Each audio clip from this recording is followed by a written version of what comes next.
Women in video games have often been attacked because they're simply too beautiful for some individuals online to handle, and Stellar Blade has been the talk of the industry for months, especially over the past few days since its demo released, and people have been extremely happy with it. But now one of the Kotaku senior editors, Alyssa Mercante, has gone on a podcast to talk about the industry currently, and then of course her co-host was talking about over-sexualization of female characters.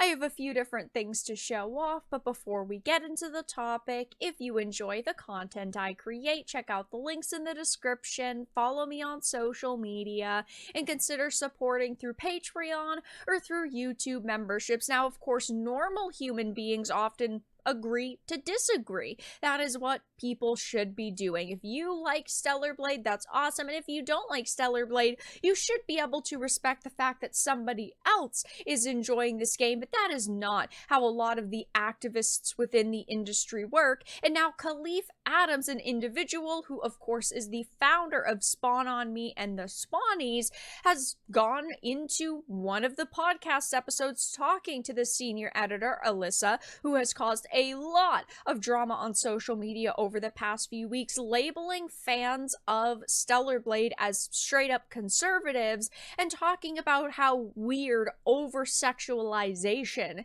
is happening with Eve in Taki and just the game in general.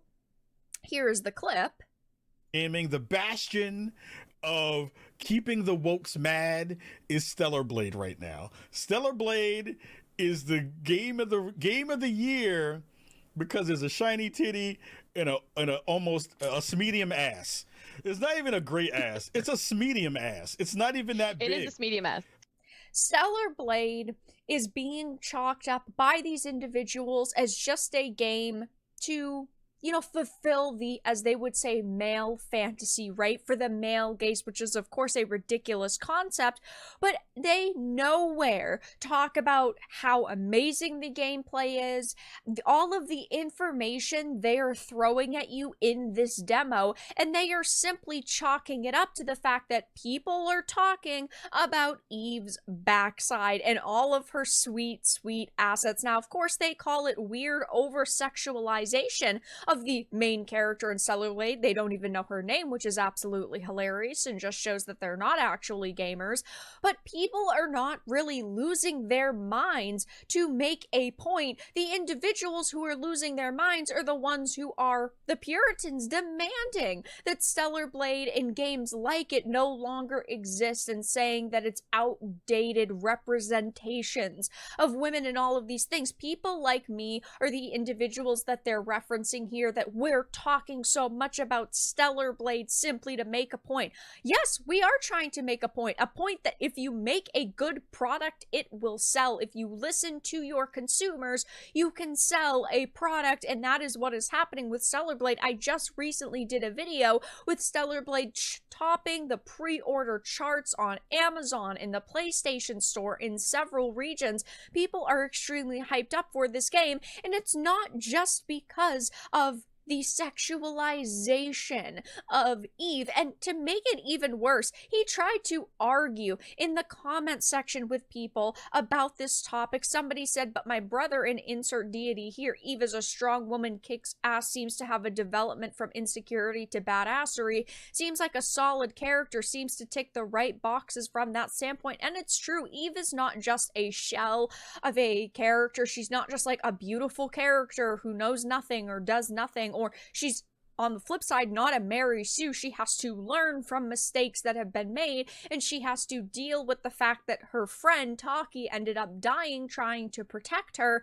And of course, we've all speculated that Taki will come back later because she's so beautiful and seems so important to the story. But regardless, his response was there could be a really compelling story there, and I'll find out once I play. But right now, the booty is the only thing that people are talking about, and this is a complete and utter lie. This is a straight up lie. People, yes, of course, are talking about her booty and the fantastic assets of the characters in this game, but we're also talking about the really smooth, good combat, and that the demo establishes what Eve is, the chaos of the world that they're living in, and even they have Taki's sacrifice, which drives the story. And we're talking about an hour-and-a-half demo here, and clearly he has not played this demo because he says, you know, there could be a compelling story there, and I'll find out once I play. You can already play the first chapter of the game, but instead he frames it as, well, right now the booty's the only thing that people are talking about, when that is just not the case. If you search up Stellar Blade, there's tons of people talking about the combat and the environment and how beautiful the game is, even characters aside, but that doesn't really fit their narrative. They want to say that the booty is the only thing that people are talking about. The booty is the only thing that you're talking about because it's all you know about this game, because you didn't do any research and you didn't play the demo. Like, it's absolutely ridiculous. And of course, to bring on Alyssa Mercante, who is the senior editor of Kotaku, just cements that this was never supposed to be a conversation about, you know, video games like Stellar Blade and how there are a lot of people who enjoy them. They could have talked about how there was some discourse around it because, of course, the social justice warriors and the activists have been melting down over it, but they could at least acknowledge the fact that the Stellar Blade demo has gone over extremely well and tons of people have played it and enjoyed it. Now, of course, claims that women in video games have been over-sexualized have been around for so long, and each time it's brought up, it gets pummeled. I mean, the response to this is overwhelmingly negative. They have 382 bookmarks, 421 likes, to 862 comments, and 335 retweets. I mean, it's very akin to Anita Sarkeesian's Gamergate 1 Tropes versus Women, where she would talk about characters like Bayonetta and say that she's over-sexualized while completely missing the point that she was a strong female who, yes, did a lot of crazy, out-of-this-world, unrealistic things, but she had a character arc. She had so much depth and uniqueness to her character, and while of course we do not know exactly how Stellar Blade's story is going to go, we've got a rough idea, and it seems to be something that a lot of people are interested in, and it's just going really positively for them. These people thrive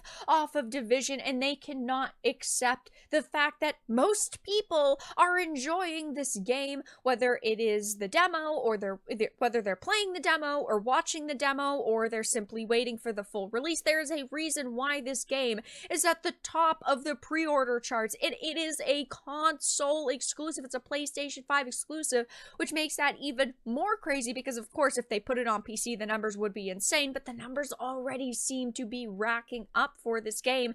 And I'm honestly extremely happy that Shift Up has not bent the knee. They have not been taking any of this, Division seriously. And I hope that in the future they continue to make games like Stellar Blade and we see more releases like this. But of course, Kotaku's senior editor, Alyssa Mercante, has gone into several interviews recently trying to stir up drama. Clearly, it's not really working for her given she is not gaining any type of support, but it will be interesting to see if she goes into any other interviews, tries to play the victim, and says anything else that's bad about gamers. But that's all that I really had to discuss in this video. Let everyone know your thoughts in the comment section down below. If you enjoyed this and, of course, found it important and informative, make sure to give it a like, share it, and subscribe to the channel. And if you didn't, give it a dislike. I appreciate your support either way, but I will talk to you all again in the next video really soon.